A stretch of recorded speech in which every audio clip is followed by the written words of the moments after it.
Too bad you couldn't meet JC. Probably would have liked that. I wonder if JC ever knew about Diogenes. I don't know. I mean, Like, he was. He I mean, was the area literate, was. right. I don't know. I don't know I don't if know it- much about Jesus. I don't know. I don't It's know. a, I don't know a lot about his life, honestly. I mean, I know the the highlights there, but I don't know if he would be. I feel like he'd probably be literate. I just know that his time at the temple does indicate he would really love American-style capitalism, and so all those Protestants are definitely right about it. He was flipping the money lender's table because they weren't charging high enough interest. That's a That's common right. mistranslation from the You need Aramaic. to do more usury. We need an entire debt market that's built on lies. You need to package up all the bad debt into bundles and then call it good debt and then sell that to someone else. You're doing it wrong. I missed that part of the Bible. Yeah, you missed that part in the temple where it was lecturing about how to create pre-2008 mortgage crisis. I don't think they had a conception of home mortgages back then. Well, they probably did. They probably had at least the idea of like a loan for a house. Yeah, but bundling them together. Yeah, that's a selling bit, them that's as a an bit investment beyond. I'm pretty sure some guy would have laughed in your face if you're like, Somebody's- how about we bundle all the debt and sell it to someone else? Seems like something Crassus would do, though, low key. Yeah, but I mean, that's the thing. Crassus was a bit more of like, I'll burn your house down and then I'll buy it from you as Incredible. it's burning down with a bucket of water. He starts his firefighting business, and it's just like, oh, I see. I mean, your firefighting business just by itself, Yeah. just saying that. But I love it because he'll show up to a house that's burning down and be like, okay, your property's burning down. If you sell me your property right now for the price I give you, the slaves will, I'll give you a certain amount of money. So put it on. Better hurry up because every minute the value's going down, it's burning up. Yeah, it's burning up. Every minute you don't take this offer, the Became offer the just goes richest- down. Became the richest man. I mean, with other investments as well, but partially because of that. Yeah, became the like richest politicians. A very, very big investment was Julius Caesar. And that, to be fair, that was a pretty good investment. Isn't the legend as well that he died because some guy poured molten Invaded molten gold- Parthia, yeah. and molten then gold down his throat? the story is he died from getting molten gold down his throat, Like and in then Game they of Thrones. and then they chopped. Well, probably the other way around, but yeah. Yeah, sorry. Yeah, I guess like Rome copied Game of Thrones. I didn't know they George had R. R. TV. Martin's influence goes far, far into the past. He's a time wizard, you see. So, I guess we should do the introduction. we then should now? probably start. Yeah. We should probably start. Yeah. Welcome to the We Weren't There podcast. I'm your host Ben. And I'm your other host, Max. Hope you're having a good day. I'm certainly having a good day. Were you having a good day? I'd say I'm having a good day. Yeah. It's true. We're doing this recording later than we have been before. I think before we used to start at like 3 p.m. Yeah. something After like that. class. Now it's like after work. Yeah, so it's a later time, but I think we're still excited about this. I think it's a good very day. excited. Just got some sugary drinks in us, and we'll be ready to go with our story of the day, which I'm actually not familiar. I know the general theme, the time period we're talking about, but I actually have no idea what you're talking about. So go ahead. Oh yeah. So today we're talking about the Fourth Crusade. So probably the silliest of all the crusades, I might say. Silly is one in way the to sense, put it. in the sense that it makes no sense and it bounces all over the place. But we'll get to that. But in a way, does it not make all the sense in the world? Doesn't it? I mean, that's what they would have said, but we'll see. We'll see. That's what the Venetians would claim. But so I'm gonna start with a little bit of background. So some important please stuff. do. So important to note, our story starts after the fall of Jerusalem. So that's in 1187. So Saladin, Fall of Jerusalem. So the Arabs, like Saladin conquers Jerusalem. okay, The Crusaders are evicted from. okay. So it's from after the Crusader states. Yeah. Yeah. Okay. And then- Fourth Crusade. But even before these events take place, there's a third crusade. It fails really badly. Okay. And that one lasts from 1189 to 1192. That one has the goal of retaking Jerusalem. Right. Okay. Because that's the one with the Lionheart? Yes, the Richard Lionheart. We'll get Okay, to him. that- And that's Philip II of France. Yeah, but he ditched early, didn't he? Yeah, and there was the Holy Roman Emperor as well, but famously he died because he was an While old man. crossing a river. While crossing a river, he slipped and died on some rocks, and then his whole army was a little aimless, and that's probably partially why it didn't go so well. And that's the whole reason why Austria becomes important, isn't it? For like the whole. Sorry, I know we were talking about the Fourth Crusade, but the Third Crusade. Like, I'm just remembering now what it's all about, and I'm pretty sure him falling off a horse and dying, and then the whole thing with the King of England and France like being away is part of the reason why the like Duke of Austria was just like becomes important. yeah, which I find interesting. But anyway, please continue. So then we're getting to like the present day, if you will, so where most of our story takes place. It's mostly very, very end of the 1100s and very, very beginning of the 1200s. It's a period of like 8 years, if I remember around that. So About both two these presidential terms yeah. in the U.S. So Jerusalem falls. They failed to retake Jerusalem. This has like a pretty big impact on the Christian psyche, if you will, of the West. They take the this Christian hive mind. Yeah, they take this pretty hard. So Pope Innocent III becomes Pope in 1198, and his like primary aim, his stated aim when he gets elected, is that he's wants to reconquer the Holy Land. Pretty common around this time. Yeah, I was gonna say I don't know what Pope would have been like. Actually, we shouldn't be involved in foreign wars. I would say he's particularly militant. He really wants to call a crusade against the Cathars as well. I was gonna say the Cathar killer. Yeah, that's his nickname, and he instituted a very like anti-Jewish policy upon him. Like he was very. Though I imagine that's not too rare. Also, no, it's not that uncommon, but I think it was. He's very militant about it. Yeah, he like pursued it with more aggression, I think, than most other popes. I see. So he gets in office, and I think the year after, if I remember right, so 1199, he immediately calls a fourth crusade. This time, though, it's aimed at Egypt, and that's because the current caliph who controls Jerusalem is based out of Egypt, so it's kind of the center of Muslim power. So it's still to get to Jerusalem, yeah, like in a roundabout way. Okay, yeah. But it's the center of like Muslim power in the Middle East. Right. However, around this time, most of the European monarchs ignore his call. We'll get to why. There's not a single monarch that joins this crusade. It's only like minor nobles. I guess in the first crusade, none had joined either, right? Yeah. So I guess it's a full circle moment. So the reason why this is, we're going to go through some of the countries. We're going to start with Western Europe, kind of what's happening there, and then I'll go to this. Get going. I'll explain what's happening in Byzantium. Gotcha. So in the Holy Roman Empire, Holy Roman Emperor Frederick II, he's engaged in a huge succession war following the death of his father, and he's currently beefing with the Pope over investiture, if I remember right. Or not investiture, but they're having a conflict over who has power over who. So is the Pope that crowns the king, the emperor, or the emperor who chooses who's the Pope? Yeah. Having a fight for supremacy, so he's not on good terms. Isn't it with the Pope. investiture? I think investiture. Is the investiture? It might be investiture because I can't remember if that. It's the investiture controversy. I believe it's that, but I don't want to be mistaken. But I do know it's a conflict about who has the power to appoint who, basically. And then in England and France, so Richard the Lionheart returns from his failed Third Crusade, and then he dies, and then there's a complicated issue of succession with Normandy. So the French King Philip and the new king in England are busy fighting each other over who gets to own Normandy. A tale as old as time. Yeah, so they're too busy to join the crusade. So then if we go over to the situation in the East, so the situation in the Byzantine Empire is pretty dire around this time. So it's the end of one of the golden ages of Byzantium. Around the end of that, so we're coming back into the middle of the 1100s. The Seljuk Turks invade and they seize like a large part of Anatolia, which is a huge heartland for the Byzantines. So a lot of their agriculture and a lot of their industry is based out of that part. Yeah, because Greece isn't very good for agriculture, right? No. So a lot of this is now Turkic. And then it's all this Turkic controlled, I imagine. The population hasn't changed. It's still mostly Greeks, yeah, but it's Turkic controlled. And there's the Comnenus dynasty, Comneus dynasty. They're the ones that are in charge during this. They reign over the Golden Age, and then they reign during this kind of the beginning of the decline, but they're pretty competent. They're able to halt the decline for quite a bit. They're one of the last good dynasties, if you want, the competent ones. But it does end with a string of violent deaths. So, including there's an 11-year-old named Alexius, who's assassinated by his brother, who then becomes emperor, and they're really pissed about the idea of him killing a child when this becomes public. So he's lynched to death by a mob. Oh, in Constantinople. That's a reasonable response. Yeah, like horribly killed. Like I think in the some of the descriptions I read was like he was like tossed boiling water on him. They hucked rocks at him. They just kind of tore him apart, and then he died by an angry mob. Jeez, oh my god! All right. So that dynasty ended really badly. Yeah, it ended. Ended in bold capital letters.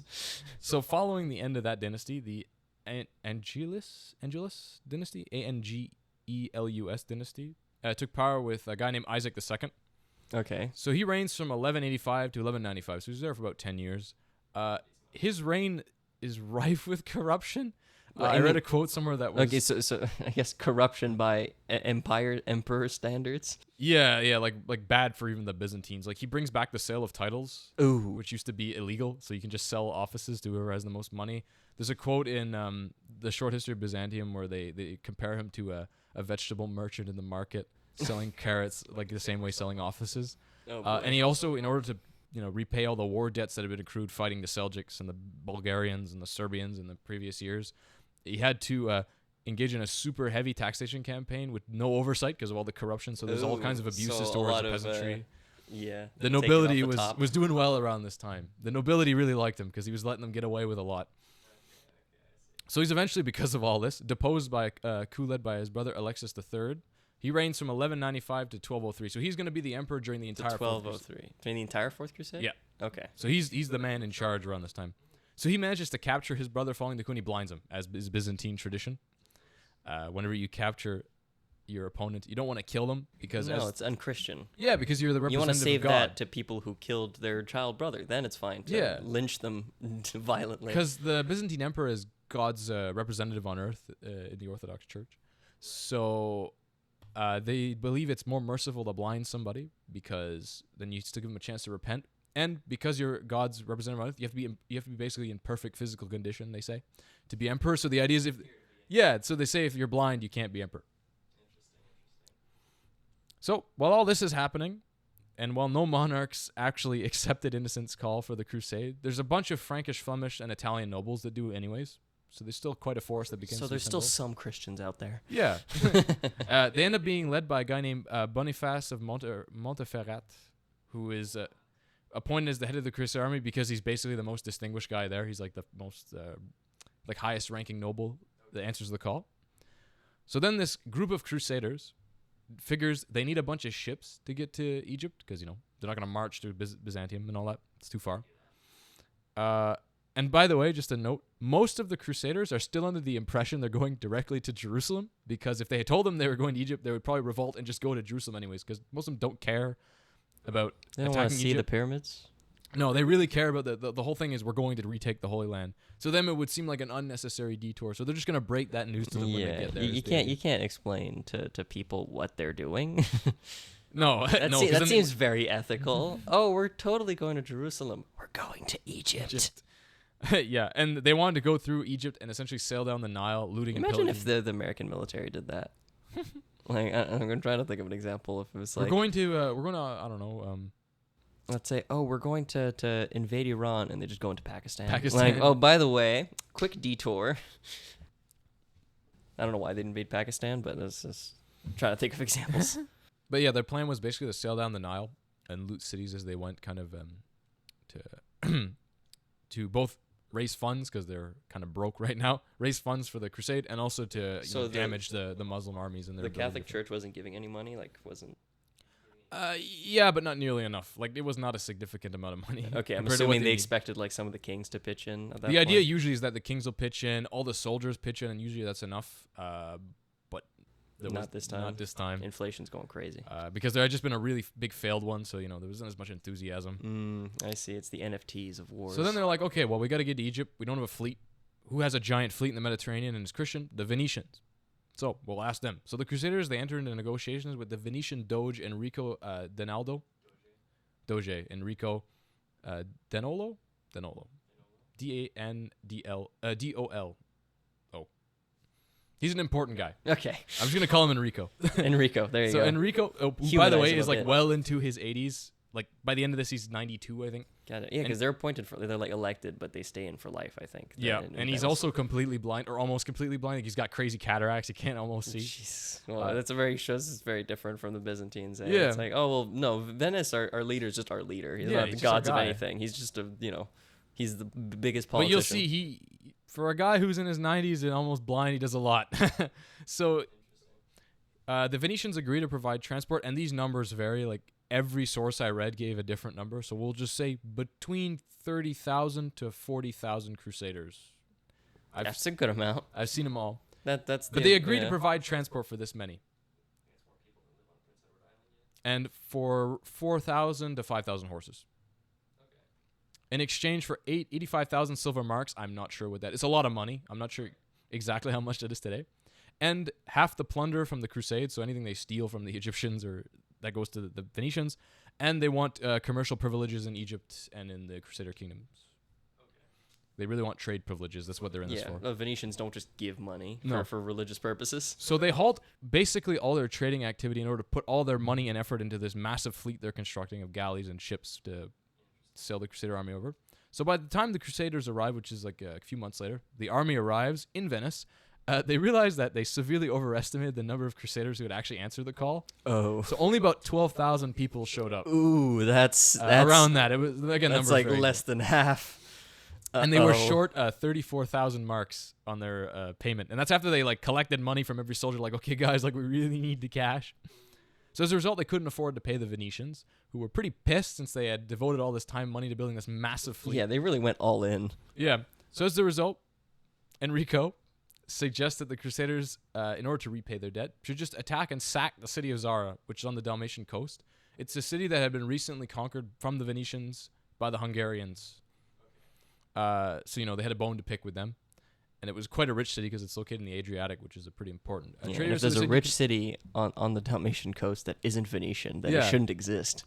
It's a Christian city as well, which is important to note. And then they're like, with that money, you'll be able to pay us, and then we can continue on our crusade. So, following just this... a quick side quest, It's like Witcher 3, let's just go money. sack this city. They shake on it, they agree. They decide that's the plan. So their 12,000 Crusaders are supplemented by quite a few Venetians as well. All the sailors are Venetian, basically. And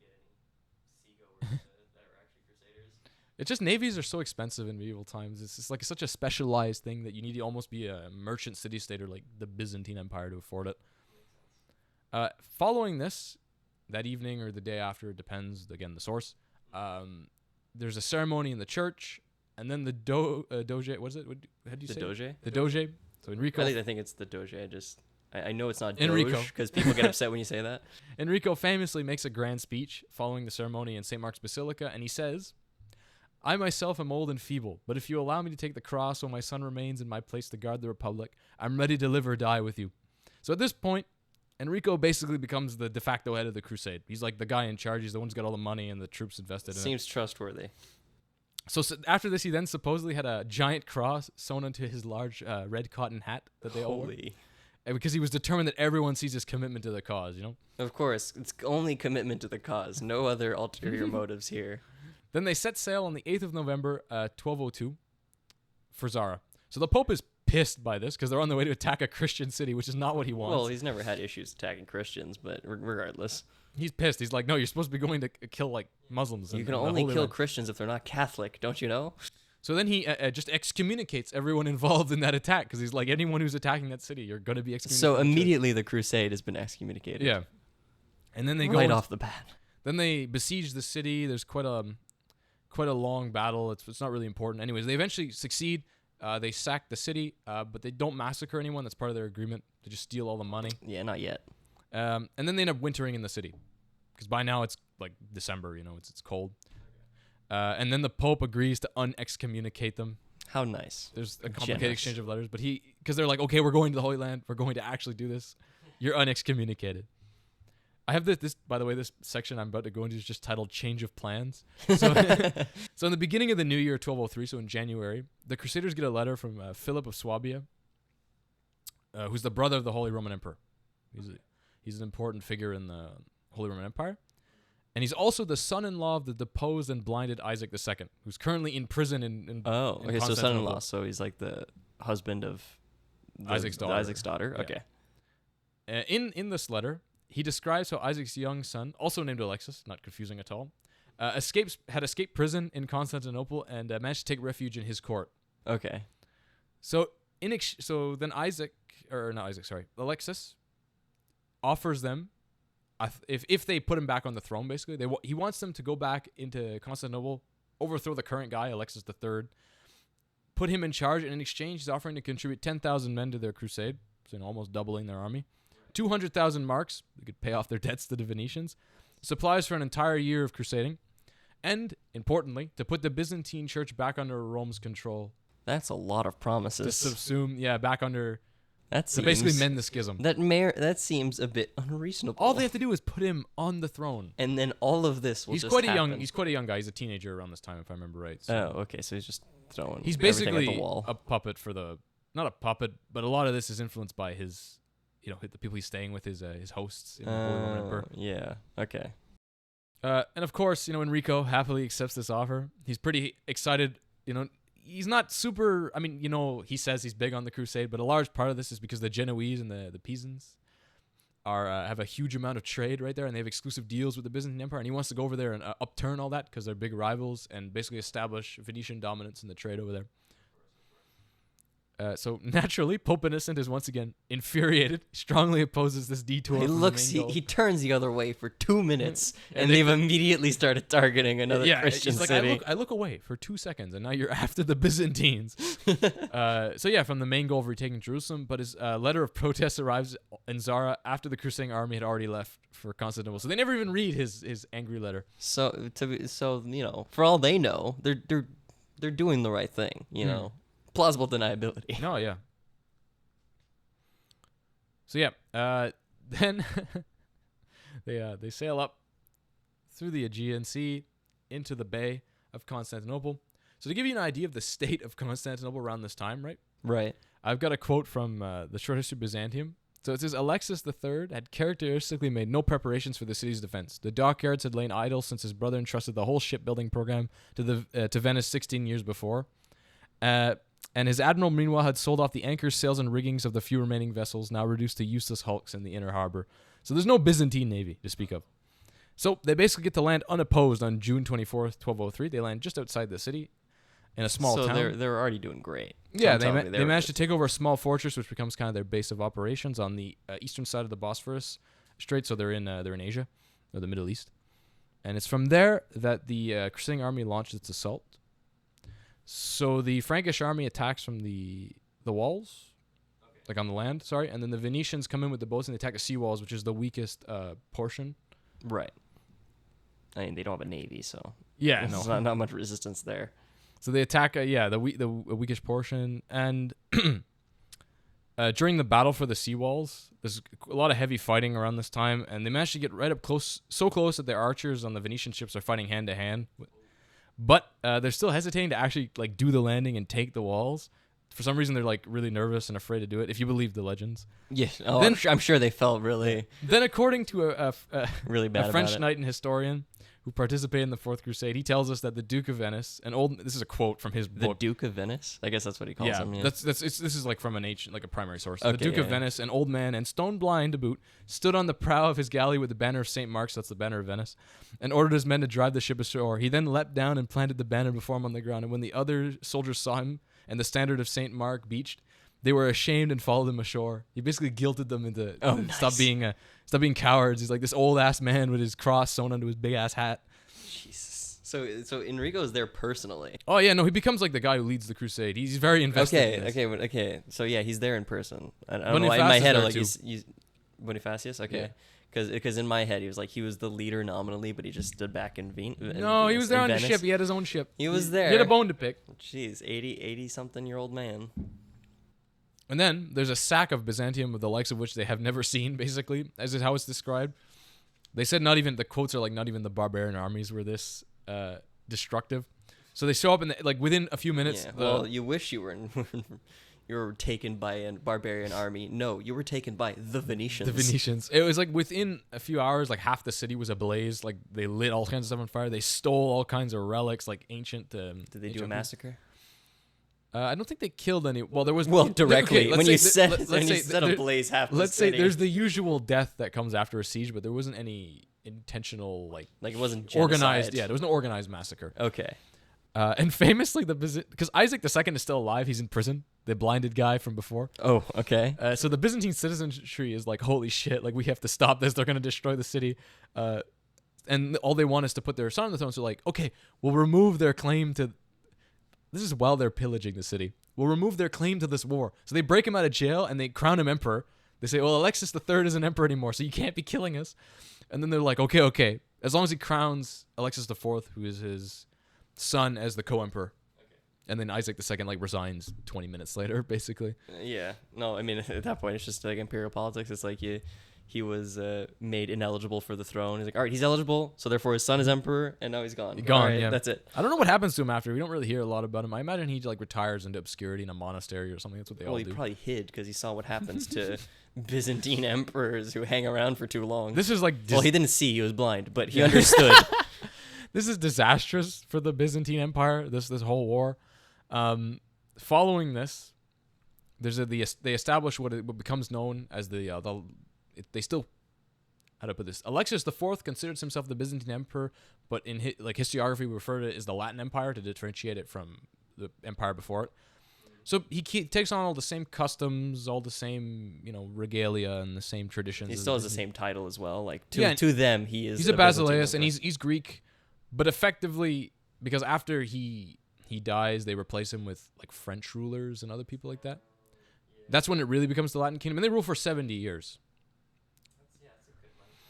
And what happens later, I'm gonna skip because it's like there's quite a bit of stuff. It's like anyways, but he eventually but it's not like that interesting. He eventually dies basically, he's forced out of power. Sorry, he's forced out of power and dies. And then the Venetians, the French, and the all the other people involved in this crusade, the Italians, they're now sitting around like, how are we gonna decide who rules the Latin Empire or the Byzantine Empire?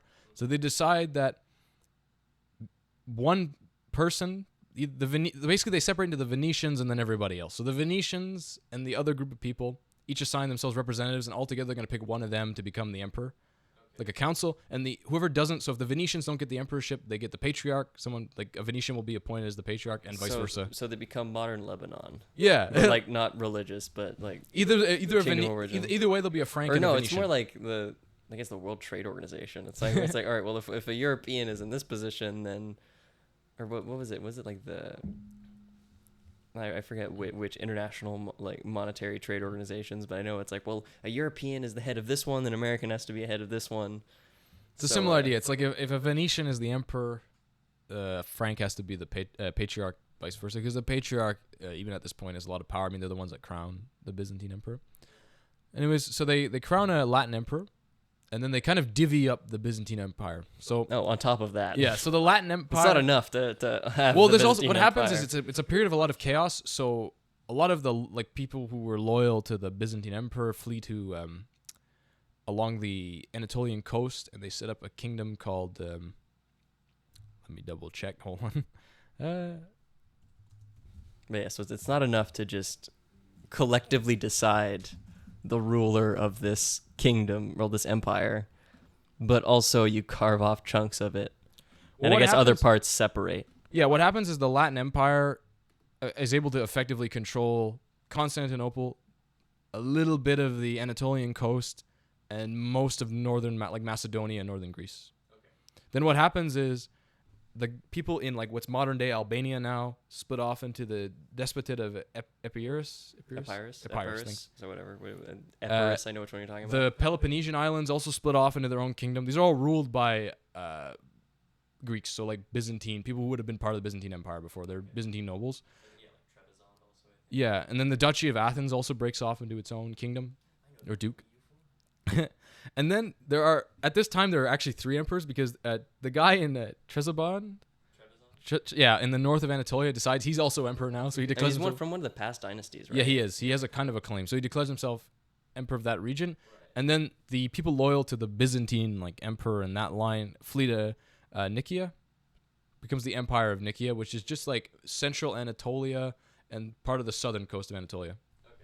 So now you got the battle royale, right? And also naturally you have the warring states period of the Byzantines. And naturally within the Latin Empire, all the Crusaders set up shop. So for example, in Thessaly, I know Boniface becomes the duke down there, and they get installed in all kinds of positions of power. So this becomes very a Frankish. So the Crusader state, the Byzantine Empire. Yeah, basically it's the same thing. And throughout all this, I'd like to add, they never go to Jerusalem. They stop after this. This is the end of the first. They're satisfied. Yeah. Well, imagine it's funny how you're worried that the people will kind of run away if we go to Egypt. But then you go to Constantinople. But if you go to Constantinople, it's fine.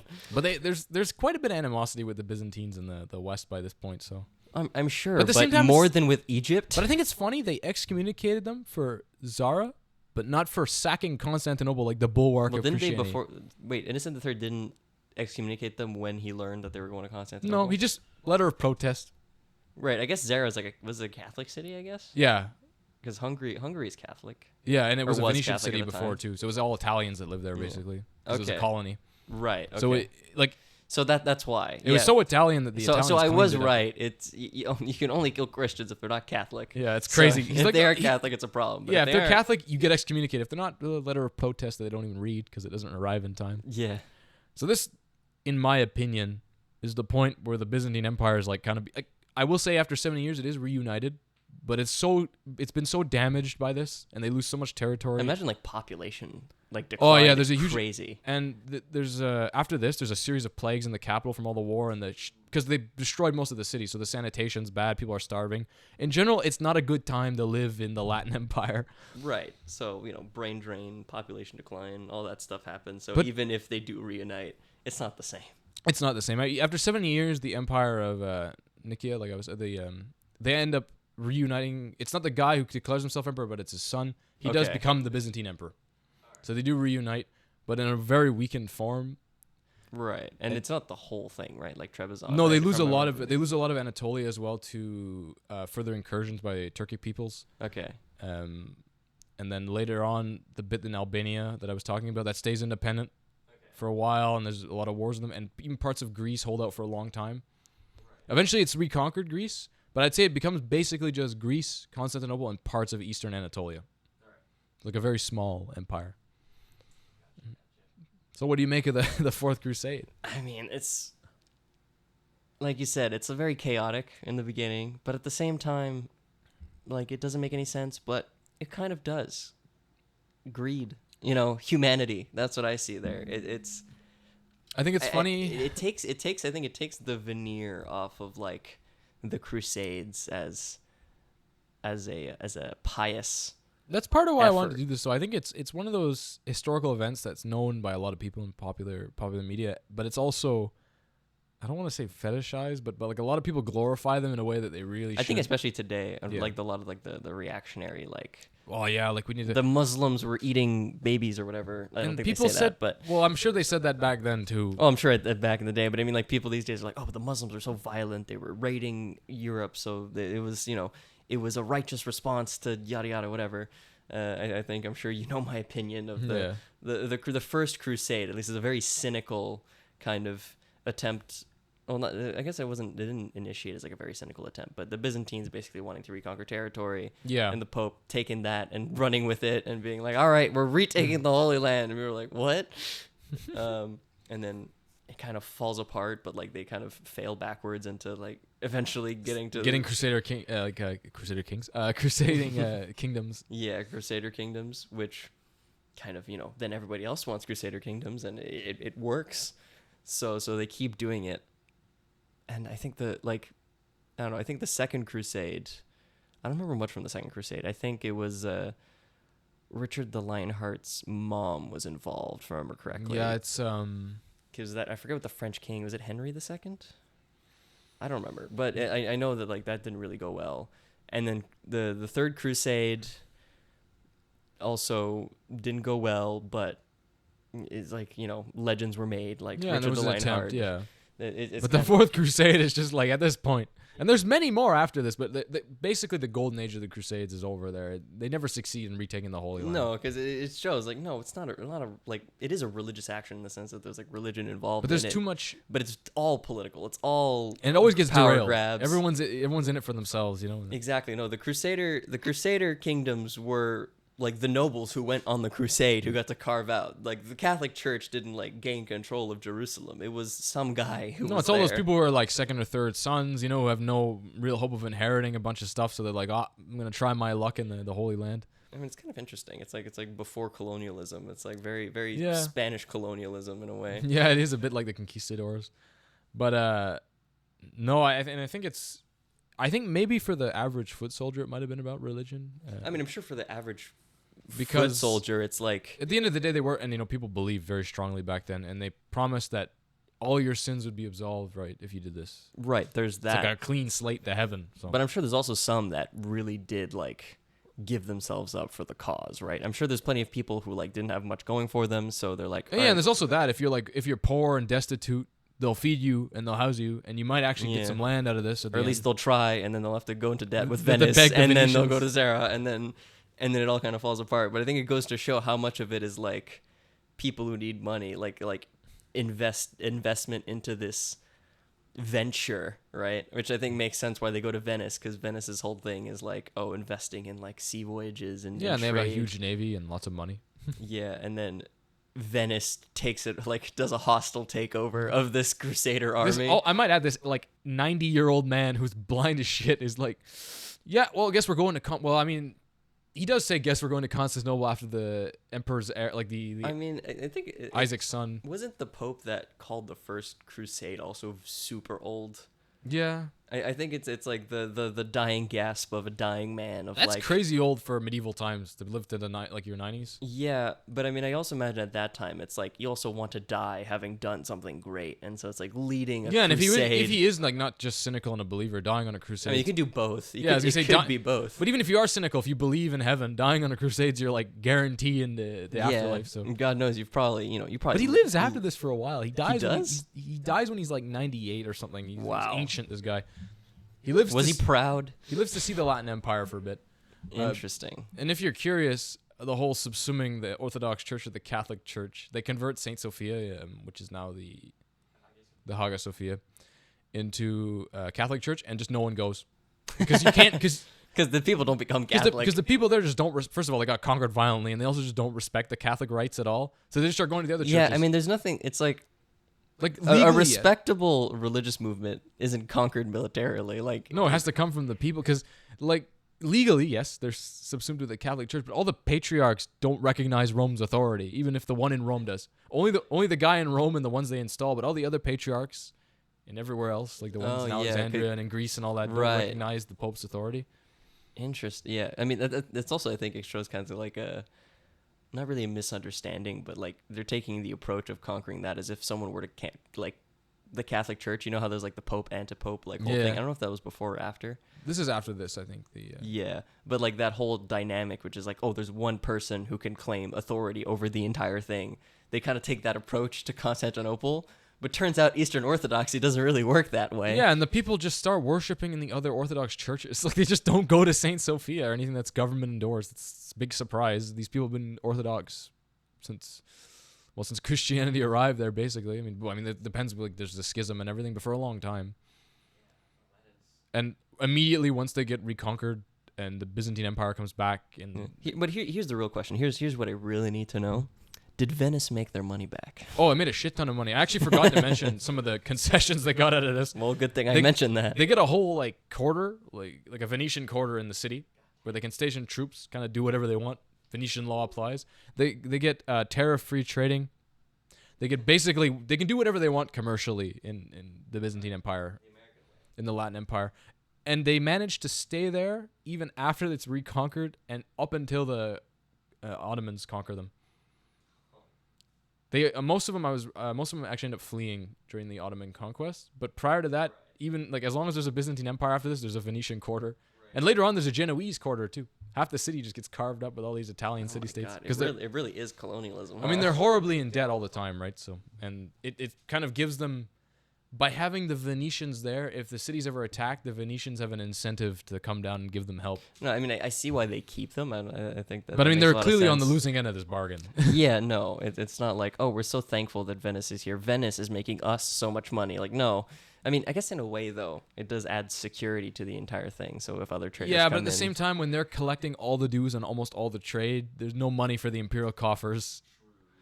But they're in such. But I'm thinking of like the people of the city more than the imperial coffers. Obviously, the imperial family seems kind of screwed from the get go. They have like no authority into themselves at all, even if they do reunite the empire. It's like, well, Venice can come in and just mess everything up whenever they want. That's what they just proved. Again, that's why I think at this point is just like also the fact that the city is sacked and destroyed so much, it loses a lot of its population, a lot of its influence, and a lot of its economy.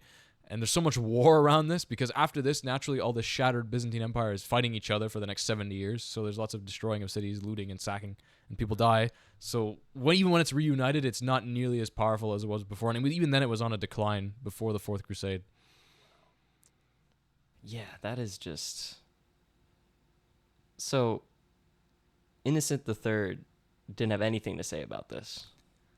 Like I know he said he didn't excommunicate anybody. Well, did he have any thoughts on this that you know of? Only thing I do know is that he was pleased by the whole I think partially the reason he didn't excommunicate them, if I remember right, is that they're very big into putting the patriarchs under the Catholic Church authority. Right, that was a main. Because for him that's a big goal. thing. Okay, that makes sense. And also I think I was just thinking about this, but another reason he might not excommunicate them, this is musing, I don't know if this is true, but they did promise to contribute to the Crusade after, right?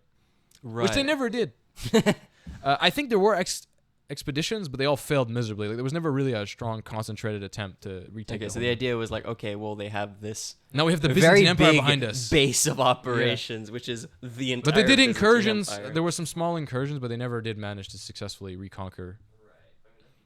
Right, they had so much hardship before. Now they're like, well, why would I do that? I'm an emperor. Yeah. Or I'm like a duke in this And Latin also, they Empire. were probably having to put down rebellions like every 15 minutes. I mean, all the religious revolts and just all the people claiming to be Byzantine emperors after this. Or just emperors or people trying to break off. And then there's the Bulgarians who are always looking to take territory and the Serbians around this time. Right. No, I mean, I imagine all like the kind Turks. of vassal states of like the Byzantines and their enemies as well, the Turkic and the people. Balkans, the Turkic peoples. Everyone just feasts on the carcass of the Byzantine Empire. It's amazing to me that they ever did reunite after this, though. Even though it was 70 years and with a lot of destruction, they did manage to reclaim the core area, like Greece and parts of Anatolia. That is interesting. I mean, yeah, but for what end? To say I'm the Basileus, I guess. To say I'm the real Basileus, not that guy up in Trebizond. Well, it was also to kick the Catholics out and be like, okay, we're reinstating Orthodoxy. Okay, so there was kind of that agency there. I think it wasn't that's why it was a popular movement among the people, right? They That's they what really hated the foreign rule, right? That's what I'm wondering. I was like, was it for the glory of the Byzantine Empire? But it makes more sense that it's to restore the Orthodox Church. Yeah, I think for the guy who was going to become Basileus, it was about becoming emperor. Well, but, you know, I mean, obviously, but what was the popular backing? Yeah, but why the people king by backed him himself was- doesn't become king? Just well, you know, when they he try, wanted because to. it's a foreign culture imposing their religion and their practices on you. Right? It's a bunch of Franks ruling you. They don't like that, and especially because they're messing with their religion. And Constantinople being as religious as it is and as a big center for Orthodoxy, a lot of people are really angry about that. So there was still a big support base for the Reconquest. Okay. So yeah, there was that, and then it didn't last much longer afterwards. It toughed a while because this is 1204, Right, and so 7 years. lasted until like the 1400s. Yeah, it lasted to, was it but all of that is 1457? slowly being chipped away. By, Yeah, after this, the Ottoman. Well, not long after they reconquer from the Latin empires when the Ottomans come on the scene. They're not as big as they are yet, but they will be. they will be. And then the exact same thing will happen to the Ottomans. Well, not the exact same thing, but again, slowly chipping away at it until everything's broken apart by foreign powers. And then they reconquer. And then they reconquer part of it. Famously. And now Turkey exists. Turkey is the restored Byzantine Empire. Turkey is the third Rome or the fourth Rome.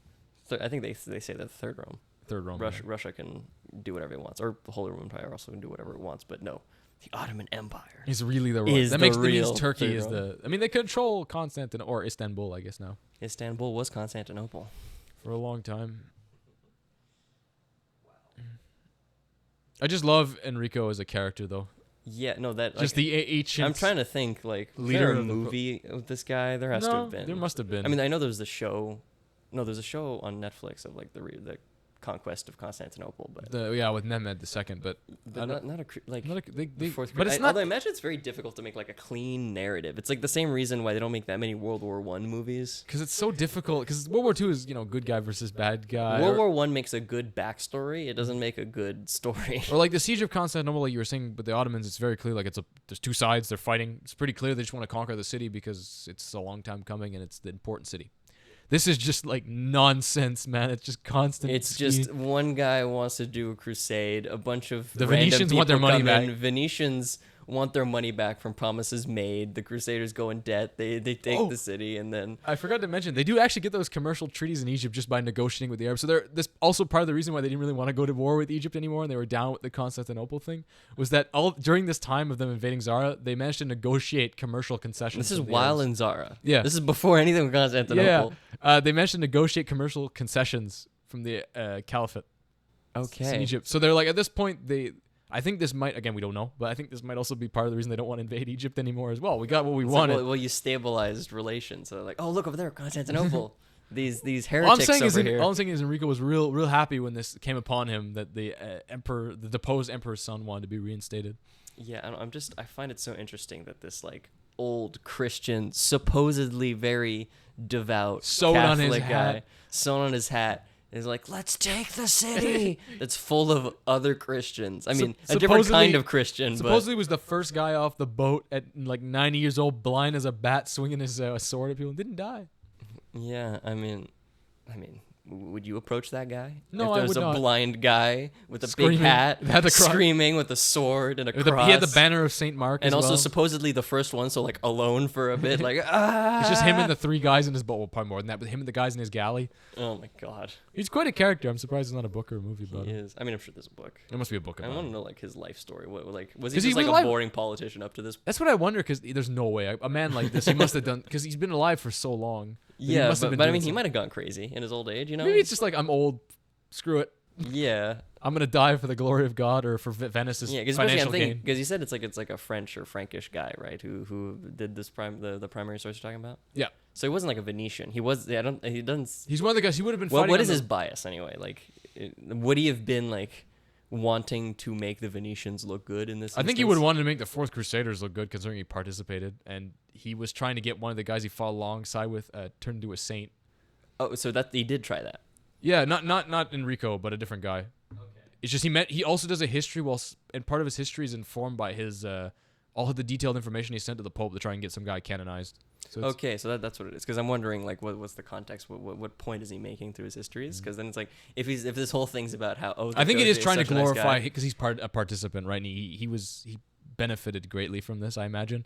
Because it reminds me of like the whole thing where Caesar like trips on his cape or whatever, and he like goes on the floor, but he kisses the land, and he's like, Yeah. oh, His finally. autobiography that's totally written by him and totally not biased. Yeah, and it's like, well, if it makes him look good, then I don't know, but it's still, because then I'm wondering, I mean, is it known that he's sewn the cross on his hat? Is that like?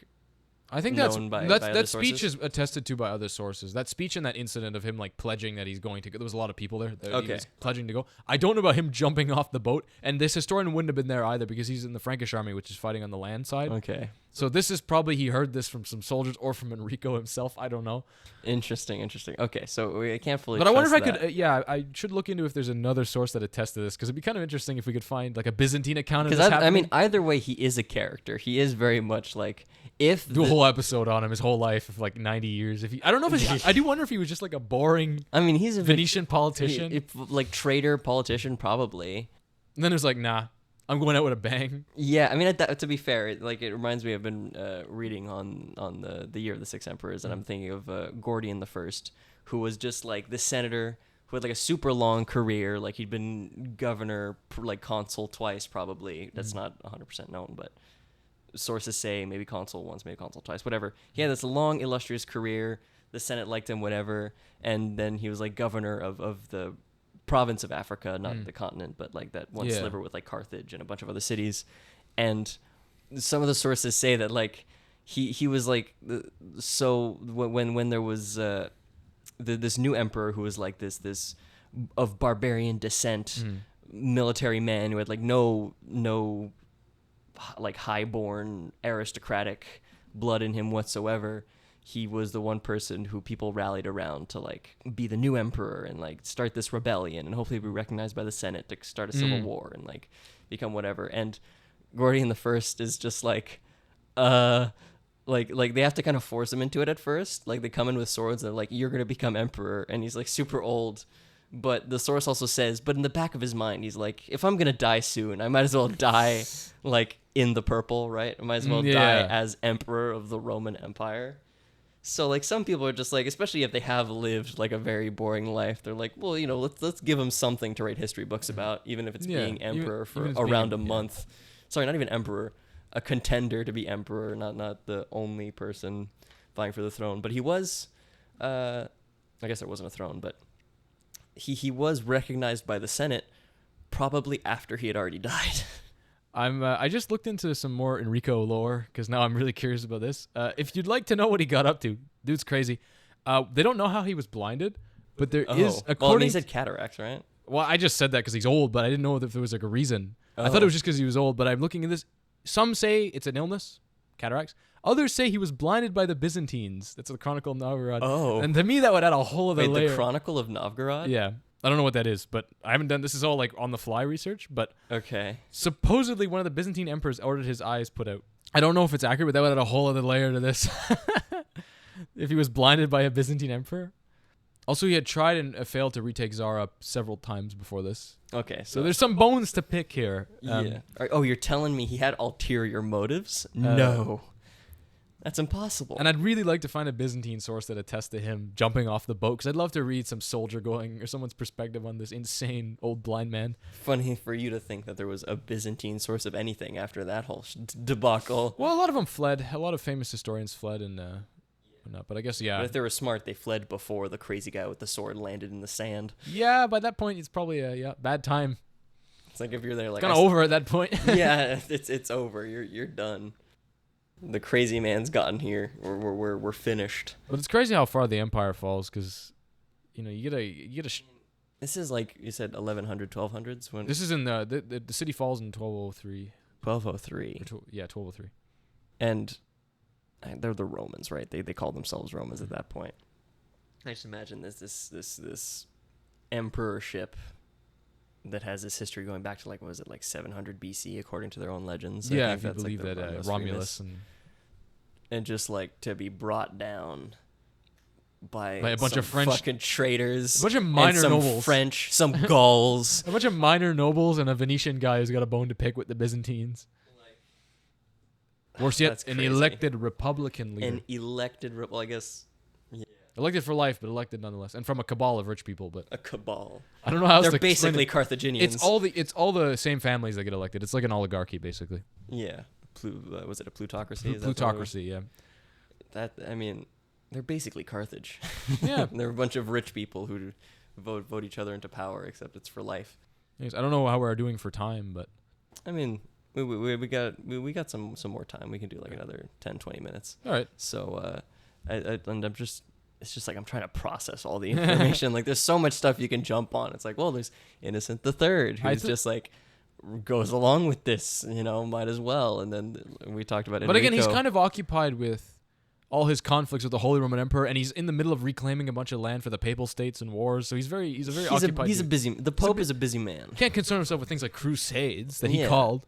Crusades against fellow Christians. I mean, no, that's not Pope business. I do It's wonder not what the papal business. reaction in Europe was to the proclaiming of the Latin Empire, like among other monarchs, like the Holy Roman Emperor and them were probably pretty pleased. I imagine like most Catholics were probably, especially because it seemed like a lot of Catholic kingdoms and stuff kind of got their share in the. their share, and then Venice has more access to this part of the And, a area, bunch so of- then there's more competition, more trade into the continent. I'm sure a lot of, like, it's more like, I imagine the Russians, or I guess the Russians aren't really a thing. It'd be like the Russian states, like. Yeah, the Novgorod and the Kievan. I don't even know Would if they that still exists. be? Kievan Rus? This is like around the time the Mongols happen, isn't it? Yes, the Mongols are a little after this, because the Mongols So this come is back and knock on the Byzantines' door when the When does Byzantine Empire. When does the Kievan Rus end?